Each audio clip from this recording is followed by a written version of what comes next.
In countries where citizens are asked to indicate their religion either in censuses or in surveys questioning religious affiliation, it has long been common practice to propose a list of possible answers, the last item on the list being none of the above. Therefore, those who did not declare religious affiliation were at first designated as nones. This group has long been somewhat ignored by religious sociologists.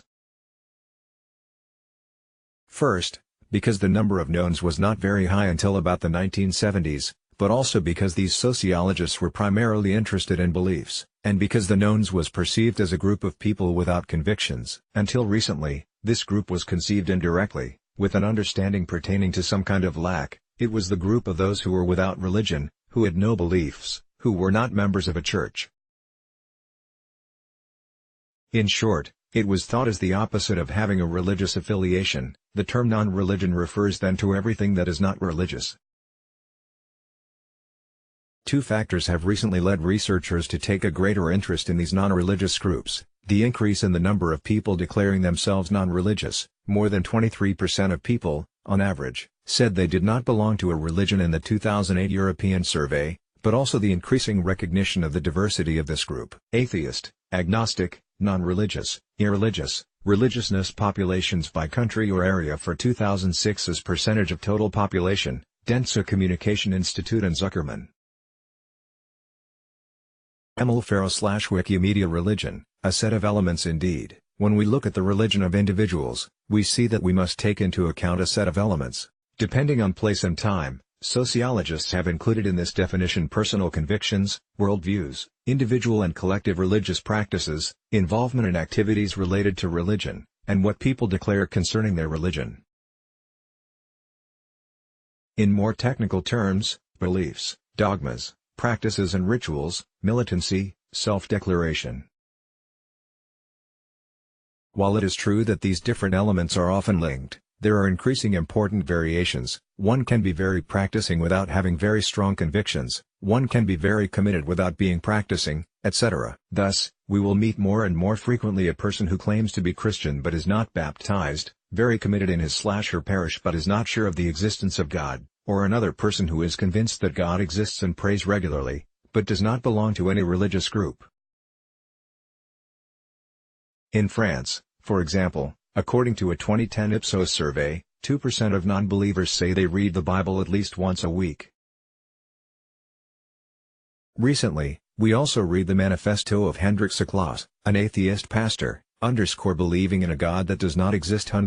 In religion, all the modalities of combining these different dimensions exist, and the same variations can be found in non-religion. Ultimately, this makes non-religion a rather heterogeneous and unfamiliar group, which deserves to be better known. For this reason, non-religion was chosen as the topic of the annual conference of our research network on religions in Europe and beyond, EURL. Richard Dawkins, activist and atheist, TED Conference, 2015. A wide range of worldviews like religion. Non-religion includes a wide range of worldviews, including new atheists who militate against religion, as well as people who claim that one cannot know anything about the existence or non-existence of God, agnostics, but who may be practitioners, or people who are totally indifferent to religion and religiosity. Yet, more often than not, non-religion tends to be formed in relation to, in opposition with, or in different dialogues with, dominant forms of religion. As a result, they will also take different forms. Similarly, the place that society gives to religion will influence the way non-religion is expressed.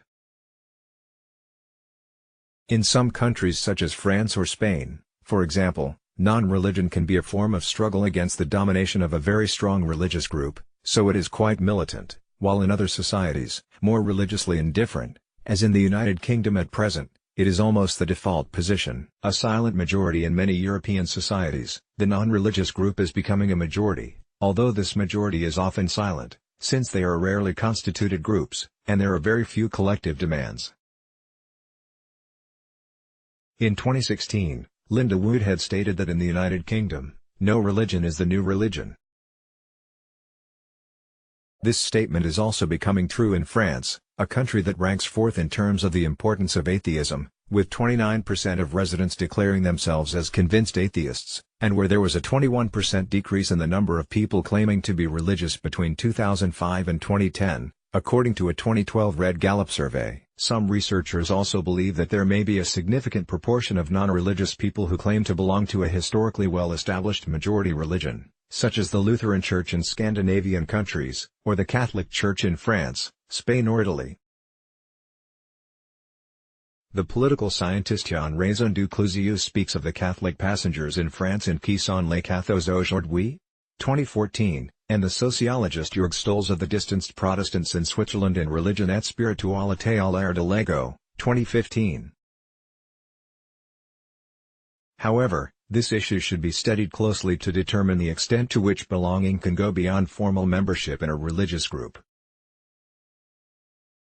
The Sunday Assembly Church celebrates non-religion and was founded in the UK by two actors: cultural, social and economic impacts. Our Oslo conference also sought to analyze how the different national contexts can influence this relationship to belief, and in particular how far and in which way the social, historical and cultural framework of the dominant religion in a given geographical space will contribute to formatting, to the definition of non-religion. See thus the interventions of Ethan Quillen or Chris Cotter.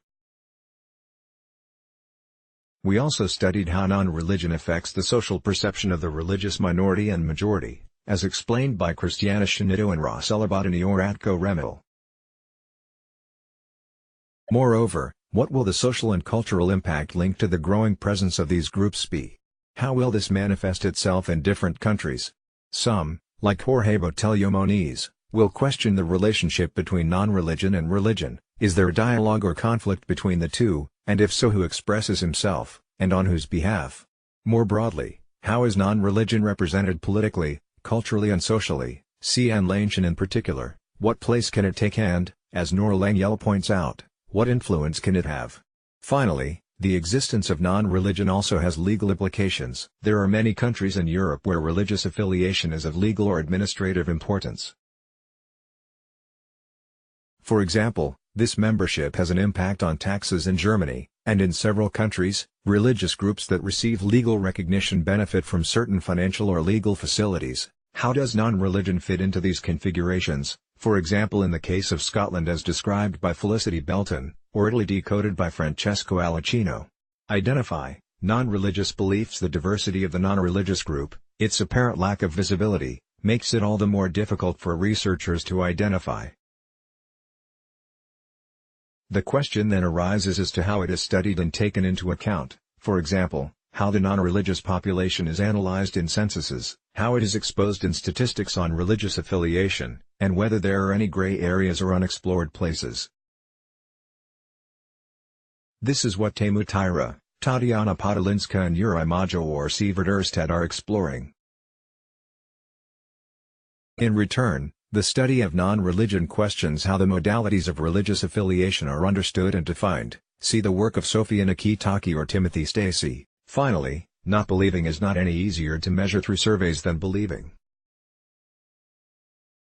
The article appeared at the occasion of the International Conference Formatting Non-Religion in Late Modern Society, Institutional and Legal Perspectives, jointly organized by the Ural Research Project and the Good Protestant, Bad Religion? Formatting Religion in Modern Society, GOBA, research project of the University of Oslo. The conference was held in Oslo, 26 September 27, 2018. Let's block ads. Why?